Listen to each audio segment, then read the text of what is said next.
रविंदर न केवल पुष्पा का भतीजा था बल्कि वह उसका हमराज भी बन चुका था। पुष्पा की तन्हाइयों को समझते हुए वह अक्सर उसके करीब रहने की हमेशा कोशिश करता रहता था। घर के आंगन में जब दोनों एक दूसरे से मिलते और एक साथ बैठते तो उनकी नजरें टकराती और दोनों के बीच में एक अनकहा रिश्ता पनपने लगा।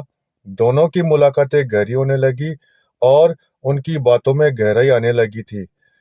अब वो दोनों एक दूसरे के साथ जीवन यापन करने की कस्में खाने लगे और कहने लगे कि जिएंगे तो एक साथ और मरेंगे तो एक साथ। फिर एक दिन अचानक ऐसा क्या हुआ कि दोनों की लाशें एक रेलवे ट्रैक के पास मर्त अवस्था में मिलती हैं। तो इस घटना के पीछे की सच्चाई क्या है, इसको जानने के लिए बने रहिए हमारे साथ वीडियो के अंत तक। और अगर आप इस वीडियो पर नए हैं, हमारे चैनल पर नए हैं, तो वीडियो को लाइक, शेयर और सब्सक्राइब जरूर कर लीजिएगा। दोस्तों, ये घटना उत्तर प्रदेश के गोंडा जिले में ईटिया तोह नाम का एक गांव है, वहां की है, जहां पर एक महिला होती है पुष्पा नाम की, जिसकी उम्र लगभग 32 वर्ष होती है।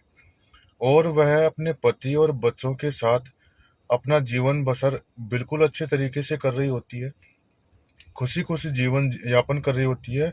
और ये जो महिला होती है वो देखने में काफी सुंदर होती है। उसको देखते ही हर किसी का मन जो है ना हिलोरे खाने लगता है। लेकिन पुष्पा के जीवन में एक अजीब सा मोड़, या यूं कहें कि अंधकार सा आ जाता है, जब आज से लगभग 2 वर्ष पहले उसके पति की लंबी बीमारी के चलते मौत हो जाती है। और मौत हो जाने के बाद में पुष्पा के सामने अपने बाल बच्चों के पालन पोषण और परिवार व रिश्तेदारियों में अनेक जिम्मेदारियों की जो बोझ की पोटली है उसके ऊपर पूरी की पूरी आ जाती है। तो वह जैसे तैसे करके अपने जीवन को यापन भी कर रही थी। और उस इस समय वह क्योंकि जवान भी थी, तो अपनी जवानी को भी जैसे तैसे काट रही थी।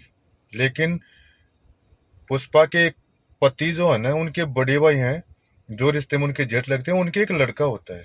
वो लड़का लगभग 22 वर्ष की उम्र का होता है और वीरेंद्र उसका नाम होता है। वीरेंद्र अपनी चाची से लगभग 10 वर्ष छोटा होता है।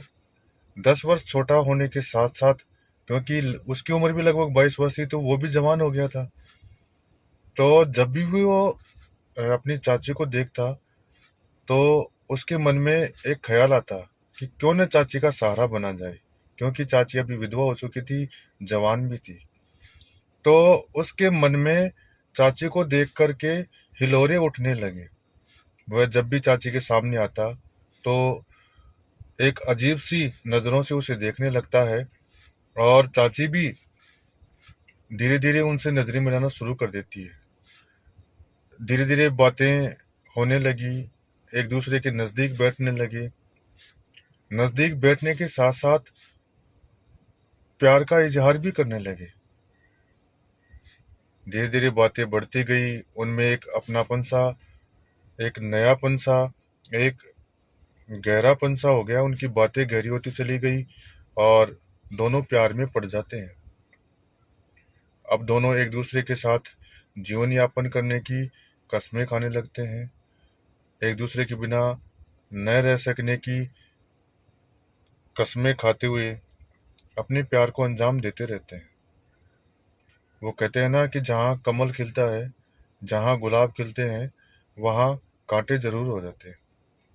ऐसा ही पुष्पा और वीरेंद्र के साथ हुआ।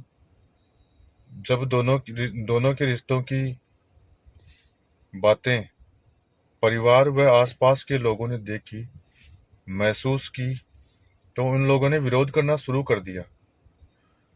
शुरू करना विरोध करना जब शुरू किया, तो पुष्पा और वीरेंद्र को बुरा लगने लगता है। पुष्पा और वीरेंद्र को जब बुरा लगने लगता है तो वो छिप छिप कर मिलने लगते हैं। लेकिन फिर भी सारी बातें उनके सामने आ जाती हैं। वीरेंद्र के घर वालों ने पुष्पा को खूब समझाया, लेकिन वो कहाँ समझने वाली थी, क्योंकि वो तो प्यार में अंधी हो चुकी थी। अब घर वालों ने इस झंझट से पीछा छुड़वाने के लिए वीरेंद्र की शादी तय कर दी। शादी तय करने के बाद अब पुष्पा का प्यार उसके हाथ से छूट रहा था, तो पुष्पा नहीं चाहती थी कि उसका प्यार किसी और के लिए घोड़े पर सवार हो। तो उसने शादी तोड़वाने के लिए घर में विरोध करने लगी और लड़ाई झगड़े करने लगी। लेकिन घर वालों ने साफ साफ मना कर दिया था कि हम ये रिश्ता कतई मंजूर नहीं करेंगे। लेकिन प्यार में दोनों पड़े हुए थे।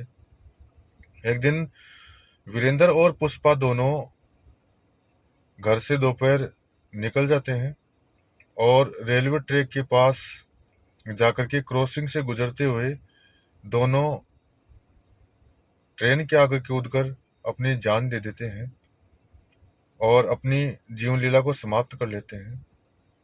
तो ये थी एक चाची और भतीजे के प्रेम की सच्ची घटना,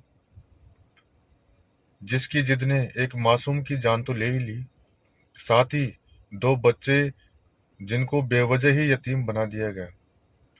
तो दोस्तों, इस प्रकार की जो घटनाएं हैं वो समाज और परिवार के लिए घातक हैं।